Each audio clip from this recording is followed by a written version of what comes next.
반찬은 없을까? 밥 먹으러. 그러니까 바로 앞에까지 오는 거예요. 뛰어가지고.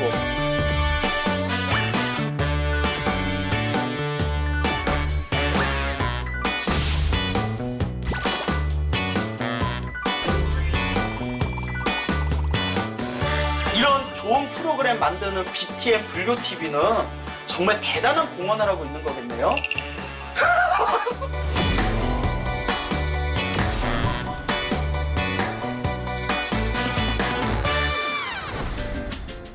예, 스님 반갑습니다. 와,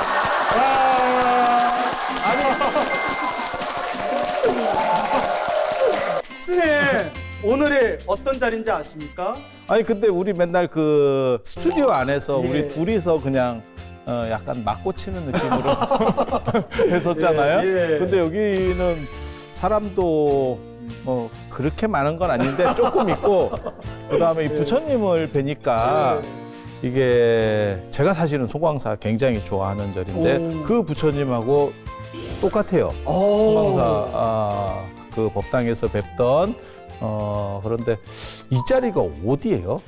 스님이 제가 항상 느끼는 거지만 촉이 좋으세요, 스님. 여기가 바로 송광사 서울 분원 법련사가 되겠습니다, 스님.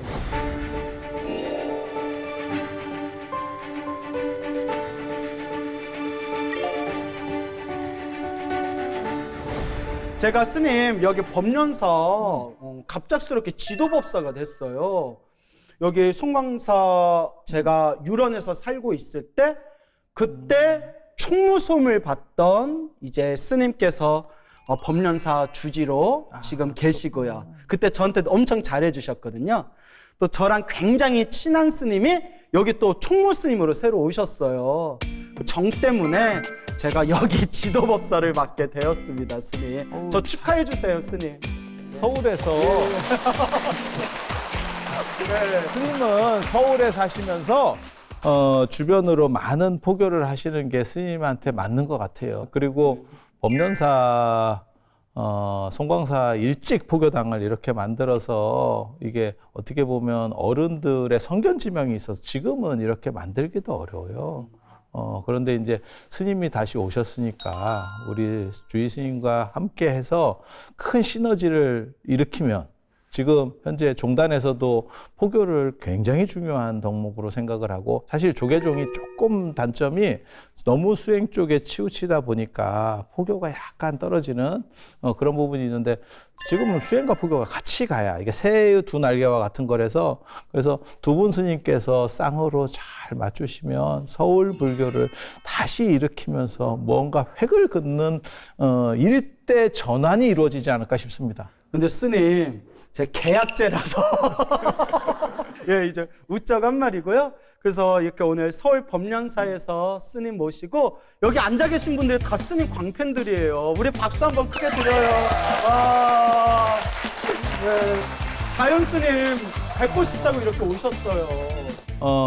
지금 부처님 오신 날도 가까워졌고 그래서 여러분들께서 봉사도 좀 많이 해주시고 저를 위해서 그리고 여러분들 삶의 지표, 올바른 지표를 만드는 데 있어서 이 도심 사찰의 역할은 그게 굉장히 중요한 거거든요. 그래서 산사하고는 다른 그런 품격을 가지는 사찰이 될 수 있도록 많이 외워해 주시고 사랑해 주시고 그리고 부처님의 가피를 많이 받으실 수 있도록 하셨으면 좋을 것 같습니다. 와, 법련사 많이 사랑해 주세요. 와.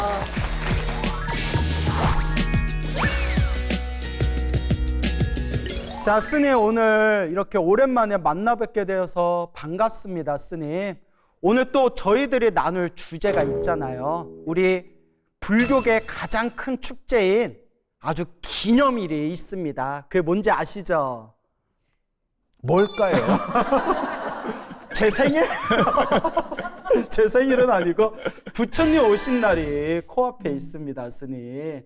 부처님께서 세상에 출현하신 의미란 무엇인가? 그냥 한마디로 딱 말씀을 한다면 뭐라고 하시겠습니까?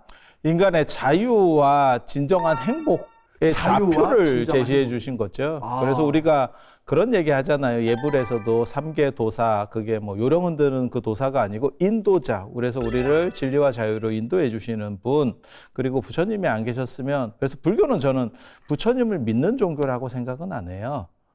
나 자신을 믿고 부처님을 어떻게 보면 등대와 같이 여기면서 부처님을 닮아가려고 하는 사람. 그러니까 부처님은 우리 선배이자 좌표가 되는 분이죠. 그리고 가끔 이제 가피도 좀 내려주시고. 이건 이제 보너스입니다. 보너스로 이렇게 배당이라고 주식으로 얘기하면 약간 배당틱하게. 그런 거 별로 안 좋아하시네요, 여러분들. 창피해요. 그러니까 부처님께서 세상에 출현하신 진정한 의미는 자유와 행복이다. 그렇게 딱 이제 스님은 말씀하시고 싶으신 거죠? 그렇죠. 사실 그리고 모든 사람에게 지금 경제력이 높아지고 그다음에 생활소득이나 이런 수준들이 높아져도 인간의 자유에 대한 갈망, 그 추구는 그치지 않는다는 생각을 해요. 예술이나 지금 드라마나 영화에서 보면 더 말 안 되는 이야기들이 더 많거든요. 그러니까 합리성을 넘어서는 그러한 진정한 자유. 그리고 그것이 도시라고 하는 이제 어떻게 보면 갇혀 있는 것 속에서 탈출이라고 하는 욕구로 분출되는 게 아닌가 싶어요. 그리고 부처님은 아시다시피 금수저잖아요. 스님이 만약에 좋아하는 금수저예요. 스님 금수저 좋아하시잖아요. 좋아하진 않아요. 그러니까 금수저이고 이거 싶어 하는 거지. 내가 못 가졌기 때문에 없어 보이는 거 엄청 싫어하시잖아요. 금수저들하고 좀 같이 있었으면 좋겠어. 저는 금수저가 아니더라도 스님하고 같이 있으니까 너무 좋아요. 오. 받아주지만 자꾸 받아주니까 계속 한다니까. 사람이 이상해지잖아, 내가. 선생님, 그러면 우리가 자유와 행복이라는 의미에 대해서 생각을 해보자면 사실 이 자유라는 게 또 행복이라는 게 우리 입장에서는 여러 관점에서 해석할 수가 있잖아요. 스님께서는 부처님께서 출현하신 진정한 의미는 자유와 행복이다라고 하셨지만, 그렇다면 부처님께서 출현하시지 않았을 때는 자유와 행복이 없었던 거냐? 부처님 법을 만나지 않으면 자유와 행복이 없는 거냐? 또 이렇게 반론할 수도 있잖아요. 자, 거기에 대해서 또 스님 고견을 듣자면요. 거기에 대한 추구는 계속 있죠. 유기체라고 하면 죽음이라든지 늙음과 그런 것들을 고통으로부터 넘어서는 자유와 행복에 대한 추구는 언제들이 있었고, 그리고 부처님께서도 그 말씀 하시잖아요. 그러니까 내가 출현하지 않아도, 열애가 출현하지 않아도 그 진리라고 하는 어떠한 연기 법칙이라고 하는 그러한 것들은 계속 존재하고 있었던 거고, 그래서 부처님은 그 진리를 가르쳐주는 사람이지 발명자가 아니에요. 그래서 마치 스티브 잡스가 아이폰을 만든 건 어떻게 보면 새로운 걸 만들어낸 거고, 그런 개념이 아니고 뉴턴이 만유인력 법칙을 발견하듯이, 그러니까 부처님은 발견자고 그것을 인간들이, 다른 사람들도 다 발견해내면 그 자유를 얻을 수 있는 거죠. 근데 제가 거기에 대해서 또 이제 조금 더 부연해서 설명을 하자면, 우리 중생들이 느끼는 자유와 행복이라는 게 사실 영원한 게 아니라는 거죠. 덧없음이라고 표현하죠. 예. 태어나고 죽고 태어나고 죽는 생사윤회의 흐름에 대해서 부처님이 말씀하셨고, 나는 이것이 자유와 행복이다 생각하지만 사실 그것은 한낱 꿈에 불과하고 착각에 불과하고, 끊임없이 이 생사윤회의 고통 속에서 자기가 지은 업보대로 살아가는 이 중생들의 모습이 어떻게 자유라고 부를 수 있겠냐. 그거는 번뇌에 속박되어 있는 것이고, 망상에 구속되어 있는 것이고, 그리고 지금 느끼는 감각적인 쾌락과 즐거움은 무상하고 덧없는 것이다. 깨달음의 열반이야말로, 이 해탈의 깨달음이야말로 무엇과도 바꿀 수 없는 최상의 행복이다. 그래서 제가 법화경 경전을 참 좋아하는데, 법화경에 이런 구절이 나오더라고요. 부처님께서 세상에 출현하신 뜻이 무엇인가? 개시오이. 개, 부처님의 깨달음을 열기 위해서고, 시, 보여주기 위해서고, 오, 깨닫게 하기 위해서고, 이, 들어가게 하기 위해서다. 즉, 부처님의 그 완전한 깨달음을 중생들에게 전해주시고, 우리 중생들로 하여금 스님이 말씀하신 것처럼 영원한 자유, 완전한 행복을 얻게끔 하기 위해서다. 저는 이렇게 설명을 하거든요. 맞죠. 그러니까 두 가지 개념이 있는 거죠. 그러니까 현생에서 느끼는, 그러니까 현실에서 느끼는 속죄 안에서의 자유와 행복이라는 게 있고, 이건 이제 덧없다라고 하는 거고, 그러니까는 그거는 보톡스를 맞아본들 몇 달을 가겠나, 이런 게 어떻게 보면 유지되지 않는, 항상하지 않는 거고, 그것을 넘어서는 또 다른 이면의 본질적인 부분에서의 자유와 행복이라고 하는 두 가지가 있는 거죠. 그러니까 사람 뜻만 맞으면 하루에도 매일같이 행복한 일들은 일어나요. 하지만 그런 것은 계속해서 바뀌어가는 거잖아요. 그래서 뭘 생각하시면 되냐면, 거친 파도가 휘몰아쳐도, 태풍이 불어서 거친 파도가 휘몰아쳐도 그 이면에 있는 시면에서는 계속해서 고요하게 흐르는 물들이 있는 거죠. 그래서 그것이 현상에서 처리가 될 수 있으면 부처님이 출가를 안 하셨겠죠. 무언가 당신께서 안 된다고 생각하니까 그 조건들을 버리고 새로운 길을 제시해줬고, 우리는 우리의 목적도 단순히 출세나 성공이나 이런 게 아니기 때문에, 물론 저는 그런 것도 좀 있긴 하지만 난 그거 있어. 스님, 나도 세상에서 있어. 출세하고 싶으세요, 스님? 그러니까 우리가 이렇게 방송에 나와서 이러고 하잖아. 유일하뇨, 스님. 저는 아니에요. 저는 온전하게 난 부처님 관종이야. 법을 난 관종이야. 스 창피해요. 지금까지 출세하고 싶은 자연스님이었습니다. 근데 스님, 불교계에서 자연스님 하면 모르는 사람이 없는데 여기서 더 출세하고 싶으세요? 제가 늘상 하고 싶은 거는, 저는 불교의 교육과 관련된 거 체계를 잡는 거하고, 무종교나 타종교에서 불교와 접점에 있는 사람들에 대해서 언제나 제가 나서서 무언가를 그분들이 편안한 이러한 그 다음에 진리의 기쁨을 알 수 있도록 해주는 게 사실은 제 목적이에요. 그러니까 스님이 말씀하신 출세는 세상의 부귀 영화를 뜻함이 아니라, 그것도 좀 있어. 계속 하려고 하지 마. 그것도 좀 있어. 그것도 좀 있어. 부귀 영화를 누리고 싶으세요? 그것도 좀 있어. 치고 목이 배고파서 탄다. 계속 못 하겠어. 어느 정도는 그것도 돌아가야 돼. 예, 알겠습니다. 자, 지금까지 출세하고 싶고 부귀 영화 누리고 싶은 자연스님이었습니다. 자, 그러면 스님 이야기의 흐름을 좀 바꿔서요. 우리가 부처님께서 세상에 출현하셨다 할 때 좀 두 가지 관점이 있어요. 이걸 스님이 한번 짚어주셨으면 좋겠는데, 석가모니 부처님은 이미 깨달으신 분이다. 이미 완전히 깨달으신 분이 사람의 몸으로 중생을 제도하기 위해서 출현했을 뿐이다. 그러니까 이미 깨달았던 분이다. 보리수 나무 아래서 깨달음을 얻은 모습조차도 다 한바탕 연극이었을 뿐이다. 라는 관점이 있고요. 두 번째 관점은 우리가 흔히 알고 있는 관점. 왕자로 태어나서 머리 깎고 출가해서 고행을 하다가 보리수 나무 아래에서 선정이 들어서 그때 비로소 성불하셨다.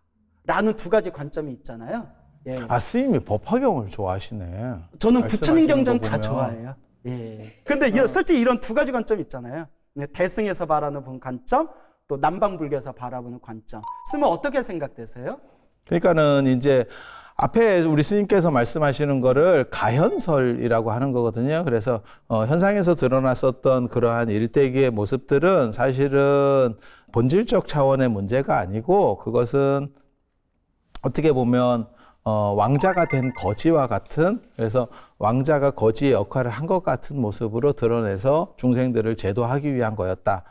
라는 관점이 법화경을 중심으로 이제 나타나는 거고요. 그거는 왜 그런 얘기가 나오냐면, 완전한 깨달음을 얻은 분이 단순히 어떠한 방식을 통해서 그것에 도달할 수도 없고, 그 다음에 불완전이 반복된다고 해서 완전에 이를 수가 없기 때문에, 완전이라는 논리 구조에서 봤을 때는 불완전했던 그 상태들도 다 완전일 수밖에 없다. 괜히 이 주제를 꺼낸 것 같은데 분위기가 쎄한데. 아니에요, 다들 집중해서 듣고 있는 거예요. 저 타짜 영화가 갑자기 떠오르는데. 타짜에서 왜요? 비수가 날아. 아니요, 집중해서 듣고 한 있는 장은 거예요. 한 장은 위에, 한 장은 밑에. 아기에게는 밑에. 선생님, 그 타짜에 그거 나오잖아요. 아시라 발발타 그거 나오잖아요. 선생님, 근데 머리 깎은 출가자가 타짜 얘기하니까 좀 이상한 것 같아요.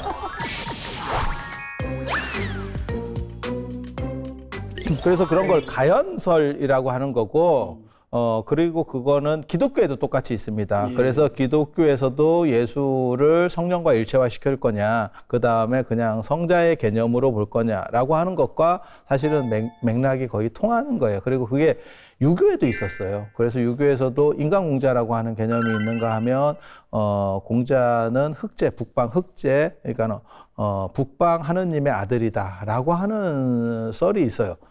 그래서 이런 그러니까 종교에는 완전성에 대한 추구가 있기 때문에 교조가 완전하지 못하면 내가 거기까지 다가갈 수 있느냐의 문제가 벌어지는 거예요. 내가 쉽게 말해서 구원받고 내가 의지처로 삼는 분이 어떻게 해서 불완전 상황에서 이루었어요라고 하는 거를 받아들이기가 쉽지 않아.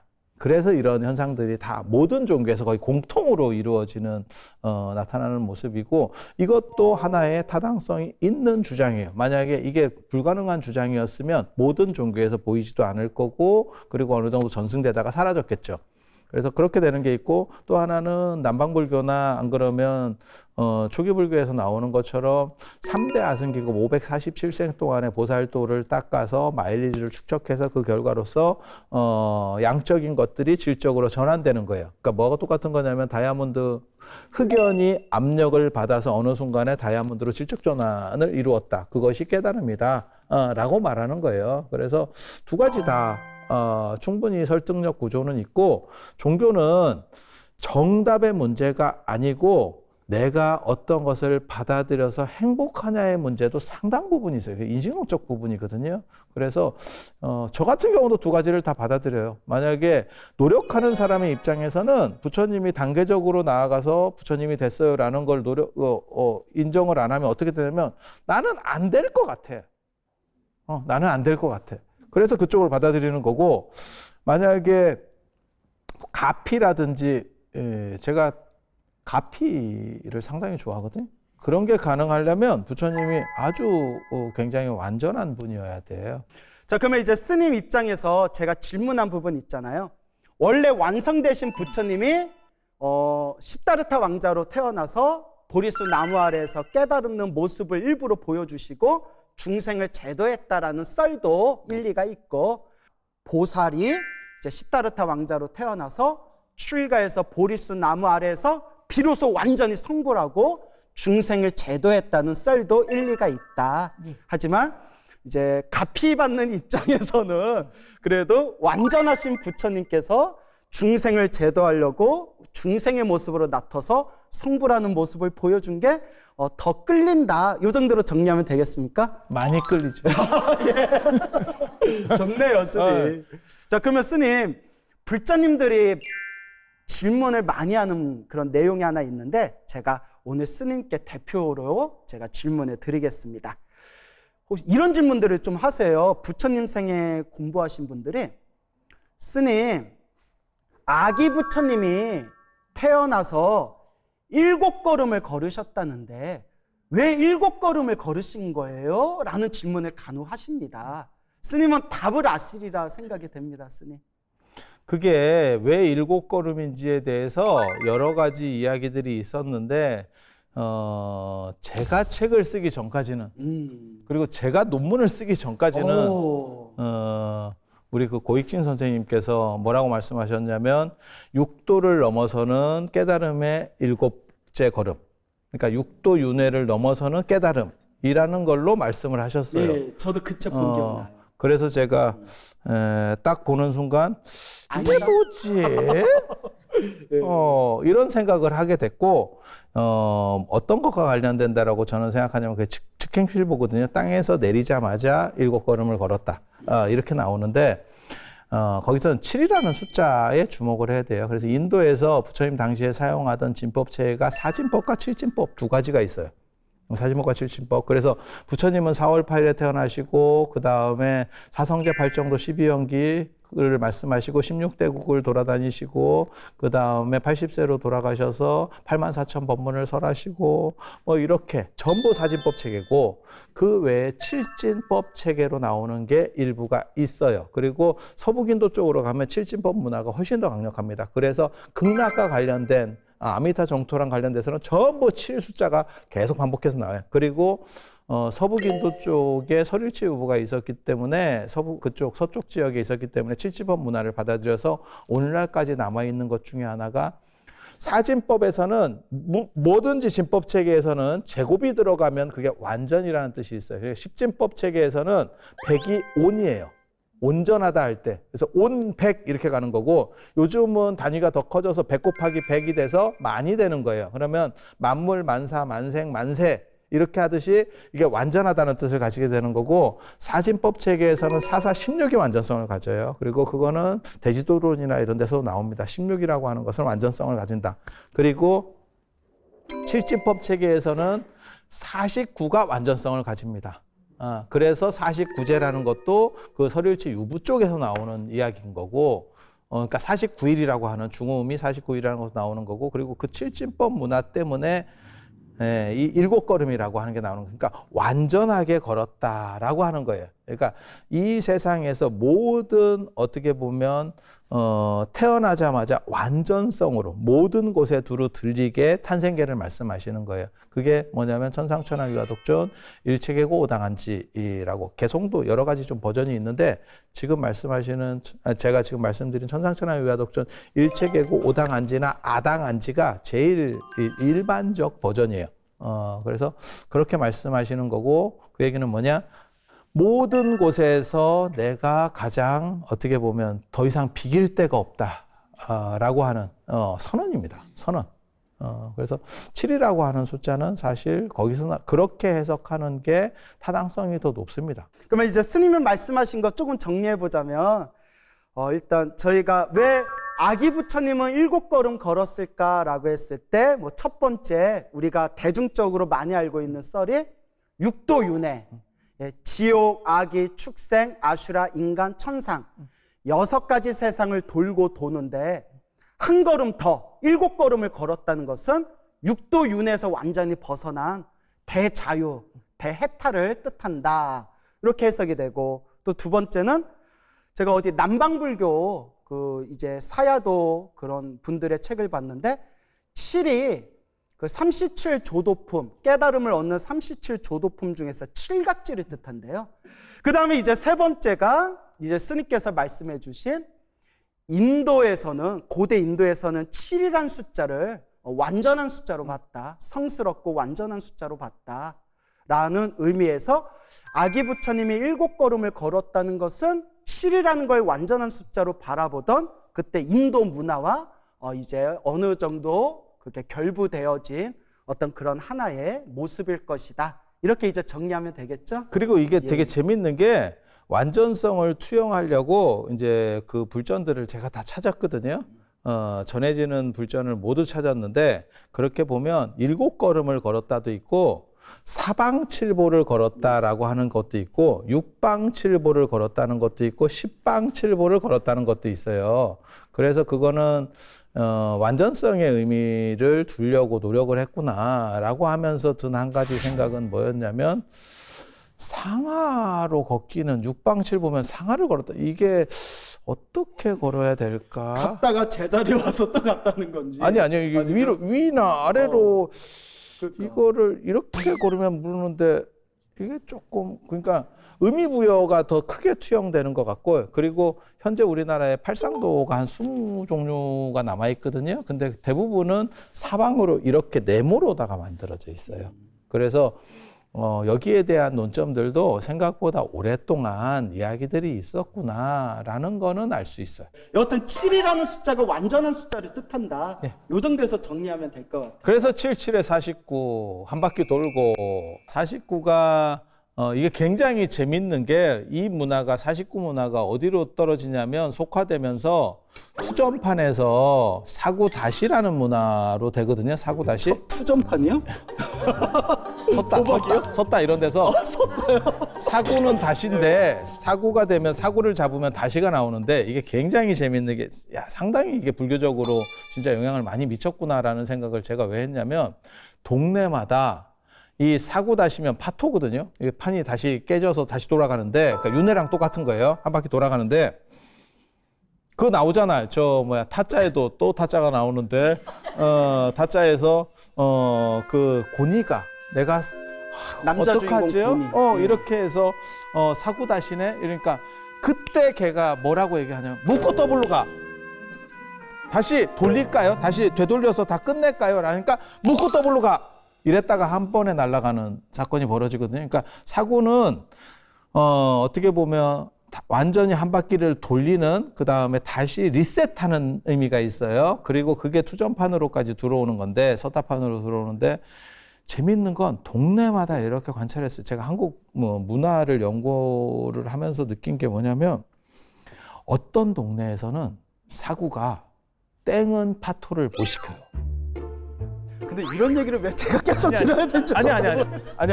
이게 굉장히 불교적으로 중요해. 땡이요? 네. 사구 뭐라고 하셨죠? 사구 떼시? 아니 사구 다시인데 사구 다시? 사구 다시를 못 들어봤어요? 아 저는 도박을 못 해봤어요. 그렇게 하면 나만 이상해지잖아. 아니 도박 사구 다시를 처음 들어봐요. 사구 그래요? 다시. 예. 예. 스님은 다시다 이런 것만 아시는구나. 그래서 사구 다시 들어봤죠? 이렇게 나오면 안 되는데?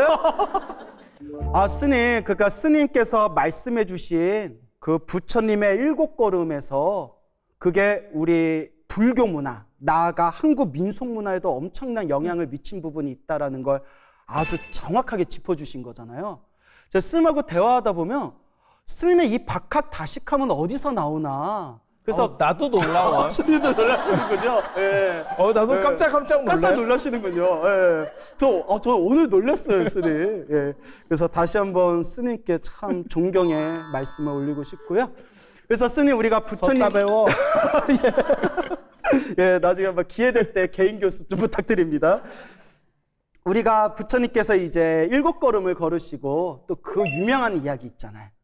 한 손으로 하늘을 가리키고 한 손으로 땅을 가리키면서 청상천하 유아독조. 근데 불자들 딱 여기까지만 안 알아요. 하늘 위 하늘 아래 내가 오직 나홀로 가장 높다라고 하셨는데 사실 그 뒷구절이 여러 버전들이 있잖아요.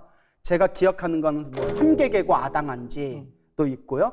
삼계 모든 세계가 다 괴로움이니 내가 마땅히 그들을 그 중생들을 편안하게 해주리라 라는 유명한 구절도 있고 한데 여기에 대해서 또 우리가 이 진정한 의미에 대해서 청성천하 유아독존이라는 그 의미에 대해서 또 짚어볼 필요가 있을 것 같아요, 스님. 그거를 사람들이 자꾸 뭐라고 얘기하냐면 뭐 인간의 해방, 그다음에 인간의 존엄성, 그다음에 뭐 인간 실존의 문제를 관통했다 이런 얘기들을 자꾸 하는데 다 쓸데없는 소리입니다. 그 뭐라고 해석하시고 싶으세요? 그냥 그대로입니다. 그냥 그대로.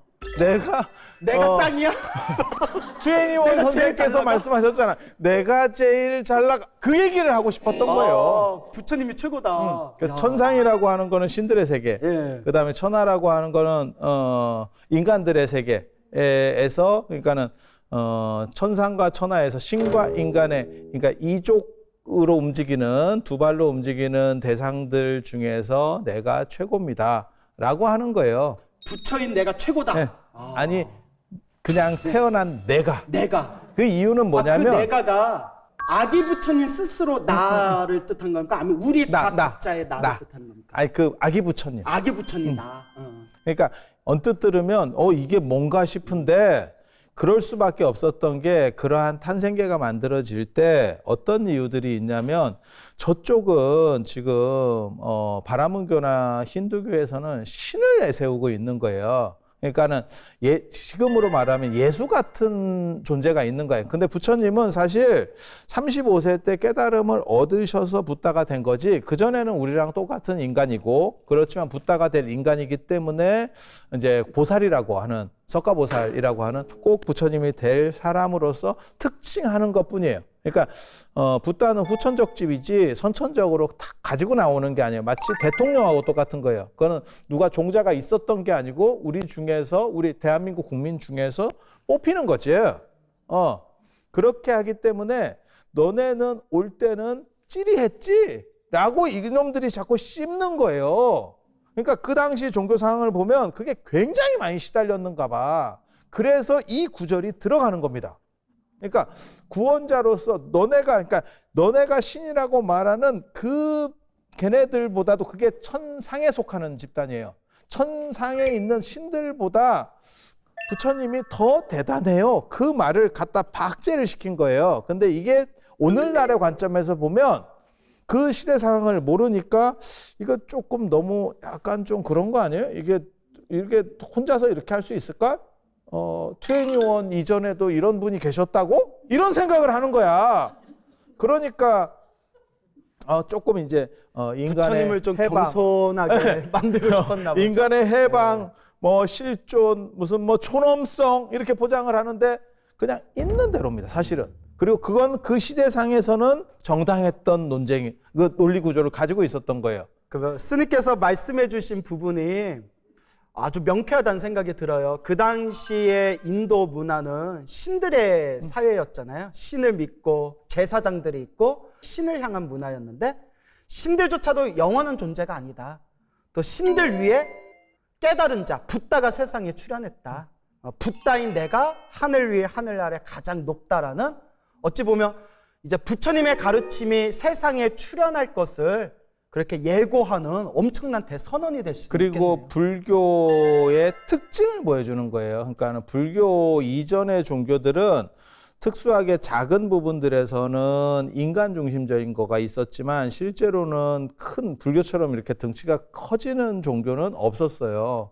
그러니까 다 신을 믿고 있는 판들이 장악하고 있는 데서 우리는 이게 특징이에요 라고 무언가를 얘기하는 거예요. 그래서 신보다 높은 진리, 진리 중심의 종교로서의 천명을 하는 구절입니다, 이게. 그래서 굉장히 중요한 거예요. 그러면 진리라는 건 뭐냐? 진리를 체득하신 분이 부처님이에요. 그리고 우리도 체득하면 붓다가 되는 거고. 그래서 여러분도 보살이고 사실 광호 스님이나 저도 보살이에요. 그래서 우리가 비구계 받을 때 사실은 보살계도 같이 받거든요. 예. 그래서 우리가 수계 같은 거를 저희도 할 때도 보면 보살비구 이런 표현을 써요. 그건 뭐냐면 진리를 향해 다 끊임없이 노력하고 다가가는 사람, 그리고 그로 인해서 종극에는 언젠가는 붓다가 될 사람, 그리고 그렇게 가는 삶이야말로 진정 자유롭고 행복한 완성된 삶이다라고 말하는 게 사실은 그 선언이에요. 그리고 너네가 알고 있는 그 신중심이라는 게 사실은 다 뻥커야. 그거 나왔냐? 어디 보이냐? 신이 유튜브를 하면 100만 조회수 쉽습니다. 그리고 우리나라 전체가 아마 개신교 국가가 될 거예요. 나 신이 나와가지고 유튜브 하면서 자 총을 쏴보세요. 끄떡이 없죠? 이런 거 몇 번 하면 내가 거기다가 슈퍼챗을 쏜다. 슈퍼챗을. 자, 스님 이제 마칠 시간이 되었는데요. 오늘 부처님 오신 날의 진정한 의미란 무엇인가에 대해서 대화를 나눴는데 영양가가 별로 없었던 느낌이 자꾸 들어서, 하지만 그럼에도 불구하고 우리가 감추어진 얘기를 했잖아요. 감추어진 얘기. 이게 주제 자체가 사실 좀 거기에 부처님이 세상에 출현한 재미난 불교설화 같은 이야기, 숨겨진 이야기도 나누고 싶었는데 또 우리에겐 다음 기회가 있잖아요. 무엇보다 오늘 스님께서 또 굵직굵직 또 명쾌하게 짚어주신 내용들이 많은 불자님들에게 큰 도움이 되었으리라 생각합니다, 스님. 자, 그래서 스님, 저는 문득 이런 생각이 들어요. 스님께서 지금 이야기해 주신 부분이지만 하늘 위에 하늘 아래 부처님이 가장 높다, 훌륭하다라고 말씀을 하셨잖아요. 하늘 위에 하늘 아래 가장 위대하신 부처님의 제자가 될 수 있는 우리는 얼마나 행복한 존재인가 라는 그런 감정이 스님의 말씀을 듣고 마음에서 솟구침을 느꼈습니다. 그리고 내일은 우리가 금치를 하고 저 자리에 가 있을 겁니다.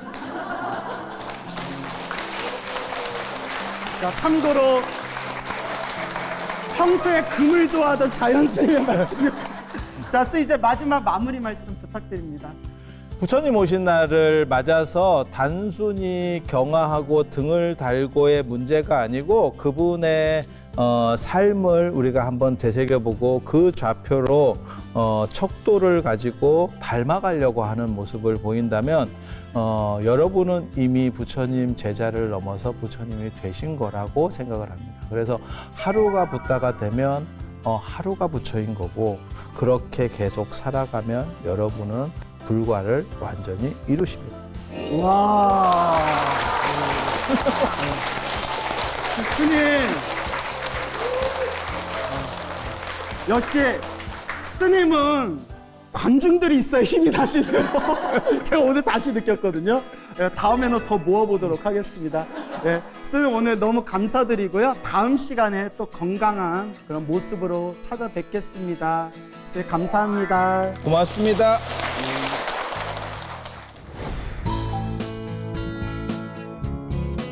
이해 못했던 것들을 막상 앞에서 보고 들으니까 이해가 훨씬 빨랐고 쭉 공부를 할 수 있을 것 같습니다.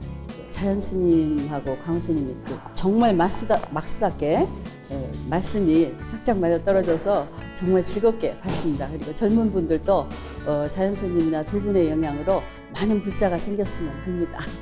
불교가 조금 어떻게 보면 지루할 수도 있고 또 용어가 좀 많이 어렵고 딱딱해서 굉장히 그런 그렇게 많은 고정관념을 갖고 있었는데 너무 두 스님에 의해서 이제 가장 재미있게 풀어내 주셔가지고 굉장히 쉽게 다가갔고 또 재미있게 다가갈 수 있어서 좀 초보 불자로서는 정말 좋은 것 같습니다.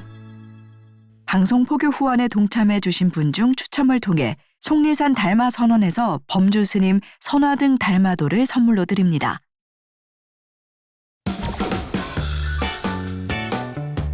왜 반찬은 없을까? 밥 먹으러. 그러니까 바로 앞에까지 오는 거예요. 뛰어가지고.